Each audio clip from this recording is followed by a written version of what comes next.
ఓ రూపాయి వెయ్యొచ్చు, వెయ్యకపోవచ్చు, వెళ్ళిపోవచ్చు.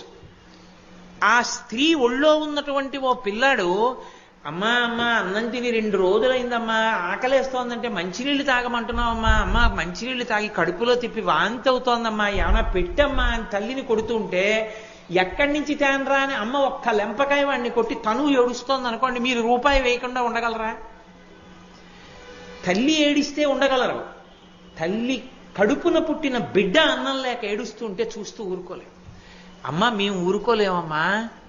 విహంగ శిశంవిషణ్ణే, పక్షి కాదు ఈ బ్రాహ్మణి, పక్షి పిల్ల.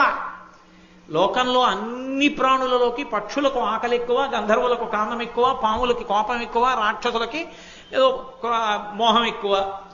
కాబట్టి పక్షులకి ఆకలి ఎక్కువ, అందులో పక్షి పిల్లకి మరీ ఆకలి. అది నోరు తెరుచుకొని కుయ్యి కుయ్యి కుయ్యి కుయ్యి అరుస్తూనే ఉంటుంది అన్నం కోసం. అమ్మ పక్షి పిల్లమ్మ, ఈ బ్రాహ్మణి ఏడుస్తోంది.